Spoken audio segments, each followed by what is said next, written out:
Hey, how you doing, guys? We're going to take a look at macOS Mojave 10.14. This is the second beta, public beta that came out.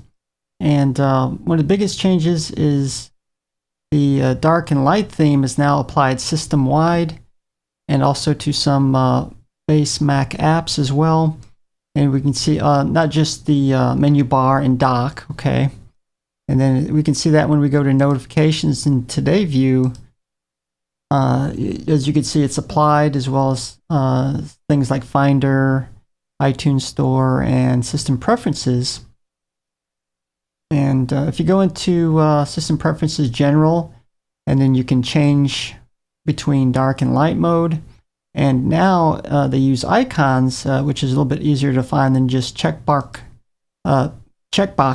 And just to show you, we'll go to light mode, which is way too bright for me. So we're going to go back down to the dark mode. And we're going to go back just to show you. And also that's something that's changed is the iTunes Store. I guess they tried to simplify it, something the way iOS looks as well. And as you can see, the categories, discover, create for the content creators, work applications, games. They also employ the developer section, which is nice, and categories for all together. And then the updates are kind of a bit strange to me because it appears maybe these are just for the applications and maybe not the Mac updates for the Mac operating system. I think that might be utilized differently. Or I could be entirely wrong, I'm not sure, because they do have a software update here and in System Preferences. And here you can show it scanning. So I'm guessing this is for the operating system updates, and this is where I downloaded the second beta, public beta from here. So I'm guessing that's how they're doing it. I'm not entirely sure. Also different is they took 4 of the iOS applications and applied them to the desktop. Same look and feel and works very similarly. And keep in mind, this is not iOS working natively within the desktop, but rather cross-compiled for the Mac desktop, just to give you an idea. And these are the voice memos, stocks, news, and home applications you find on iOS. And I'm just opening one up just to show you.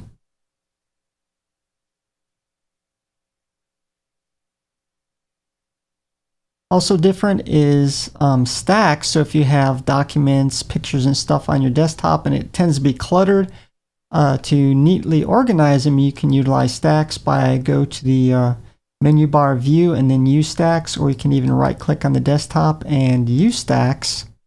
And then simply by clicking on your category images, it will fan them out for you so you can find it a little bit easier. Or even documents or whatever. You can also change it as you want.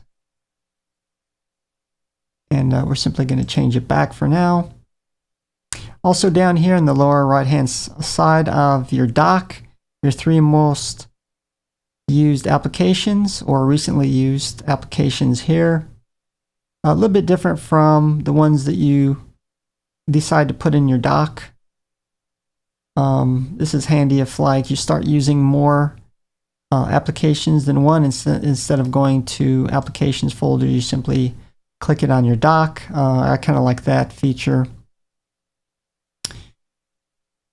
And also we're going to take a look at the way you access screenshots and screen recordings.